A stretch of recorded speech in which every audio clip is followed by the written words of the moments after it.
I'd heard this was happening, but I didn't realize it was to this degree. I mean, the numbers are astonishing. Billions of birds, and biologists are worried that it's not only birds, there are many large species, many important species disappearing from the planet. Yeah, well, you know, it is the canary. It really is. Yeah, literally in this case.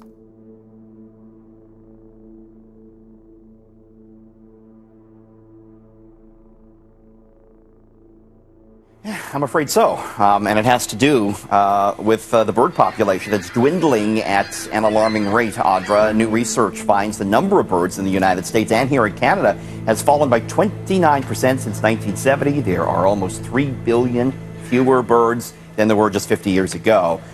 The alarming die-off outlined in a new paper. It says more than a quarter of the entire bird population disappeared over the last half century. In fact, scientists say there are almost 3 billion fewer birds on this earth than there were 50 years ago. CBS 4's Jamie Leary wanted to learn more, talked to a researcher at CSU, and Jamie, he says, yeah, it's time to be concerned. And he was watching this rapid decline along with other enthusiasts even before this study came out, and he has been on a mission for quite some time to show people why this is much bigger than just birds. A recent study shows the number of birds in North America has dropped by 29% since the 70s.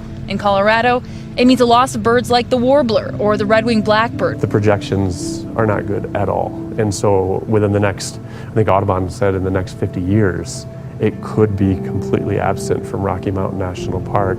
It means you'll hear less of this. Even the sounds of our natural places, they're quieter than they once were. There's no doubt about that. The bird loss is huge, but to Job, it means something bigger. It's also an indicator of our health as humans, our health of ecosystems that surround us. And birds have always been a great indicator species. these are the canaries in the coal mine that are like sounding the alarm. Peter Mara, senior author and director of the Georgetown Environmental Initiative, calls it an environmental crisis. I think this needs to be a wake-up call. It's a horrible situation, and it's about time that people did wake up. I mean, you got to pay attention, right? It's actually happening. And if it's the birds, what's next, right?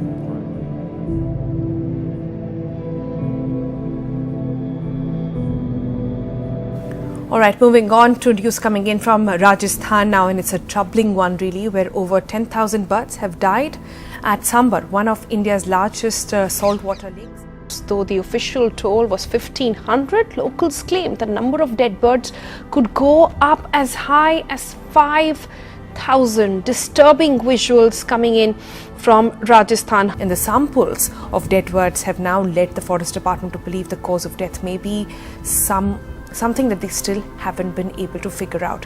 But right now, wildlife lovers, bird lovers across Rajasthan and across the world are absolutely shocked with what has happened in Sambar. There is shock and sadness in Venice, Italy, one of the world's most romantic and beautiful cities. People wading through the water across St. Mark's Square, one of the most popular tourist spots in the world. Tonight, the mayor declaring a state of emergency now for what he's calling the apocalyptic rising water there. This morning, another high tide in Venice, swamping the city once more. Tourists stranded on now useless walkways. They call Venice the floating city. Crisscrossed by canals, for centuries it's been at the mercy of water. Now, though, Venetians say it's getting worse. Venice floods dozens of times every year. Most of the city is just 4 to 5 feet above sea level. But locals here tell us that this is not normal. St. Mark's Square is normally postcard perfect. This morning, it was totally submerged. Floods in Venice are not new, but they're getting deeper and more ferocious. The mayor declaring a state of emergency, saying the city is on its knees. Just incredible images tonight.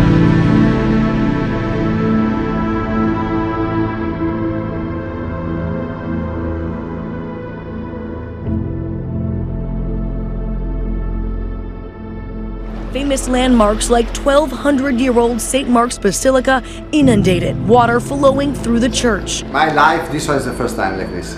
St. Mark's Square, now a swimming pool. Hotels and shops turned into canals as water rushes through buildings.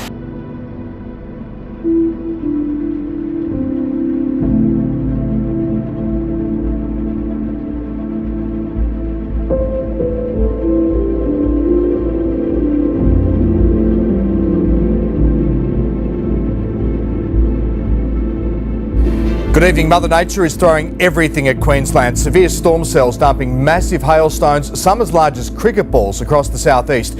Thousands of homes are right now without power, all as fires erupt in the wild conditions, with more evacuation. Australia's fire service chiefs have described conditions as catastrophic. High temperatures, strong winds and dry conditions are making bushfires travel fast. Stalking Sydney's northwestern fringes for nearly 3 weeks, the fire in the Wollamaya National Park this afternoon finally made its move.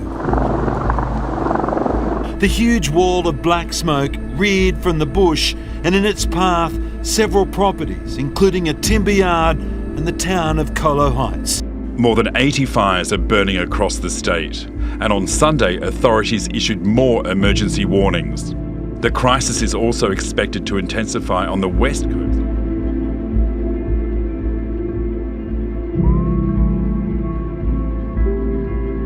Nearly 500 homes have been destroyed over the past week.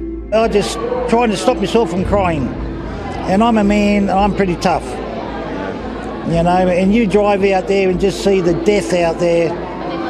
Everything's dead. That wasn't a fire, that was a monster. Craig Roberts trapped in the driver's seat, giant hailstones pelting his windscreen, a spider's web of cracks threatening to shatter at any second. Brisbane weather, beautiful 1 minute, the next. Drivers had nowhere to go, cramming for cover at petrol stations. Look at all the cars all jammed in. The afternoon storm, fast and furious, lashing the southeast from the Sunshine Coast to the Gold Coast. Cricket ball size hail smashing homes. Blanketing backyards, wreaking havoc on playgrounds and playtime.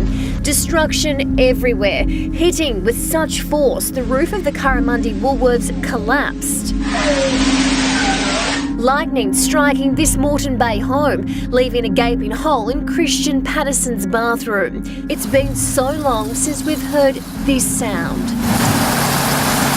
But for our drought-ravaged region, it just wasn't enough. It's the dry season in Zimbabwe, but park officials say this year it's much hotter and drier than usual. Hundreds of elephants and other animals are dying. We've been through some pretty bad ones. When you see animals just walking along, elephants for example, and they just collapse on their legs, they don't even roll over, they just collapse and die. It's very emotionally moving. This is Mana Pools National Park, a UNESCO World Heritage Site in the north. People here say the land has completely changed. This is Long Pool, the biggest watering hole in the national park. There's this distinct smell. Temperatures can reach more than 45 degrees Celsius, and even the fish are struggling. There are too many animals competing for scarce food and water, and many are exhausted. Sydney's water supply has never emptied more rapidly than now, so quickly that zero water is not that far away. If the rainfall doesn't improve and we consume the amount that we do, we would be out of water completely in about 2.5 years. Current forecasts suggest Sydney has enough water to last until May 2022. With the current rate of depletion, we could be in a very tricky situation in a couple of years. We don't want to scare people unnecessarily. Livestock dashing across red, scorched earth, peppered with dry weeds and shrubs, the ground cracking from lack of rain. The past 3 years, nothing short of brutal, and farmers like Jeff Power, who has land at Orroroo, are more than feeling the pinch. This reservoir had water at the start of the year, but it's now dry as a bone. Peterborough and surrounding towns receiving less than a third of the rain required to grow enough feed for livestock. In my lifetime, this would be the longest dry spell I've known. Sacked Wallabies star Israel Folau has suggested the deadly bushfires ravaging New South Wales are God's punishment for legalising same-sex marriage as well as abortion.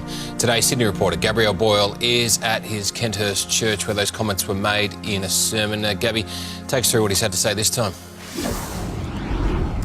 Yeah, good morning, Tom. Well, it seems that every time Israel Folau addresses his community here at his church in northwestern Sydney, he upsets somebody, and yesterday's sermon was perhaps his most controversial yet. He took to the podium to tell the congregation that bushfires and drought were punishment for same-sex marriage and abortion. So certainly some pretty controversial comments. Let's take a look at a little of his address. You have changed the law and changed the ordinance of these things. Look how rapid these bushfires, these droughts, all these things have come in a short period of time. You think it's a coincidence or not? Of course, Tom, his multi-million-dollar Rugby Australia contract was torn up earlier in the year for other controversial comments about same-sex marriage, and he is currently taking them to court, taking legal action against that sacking.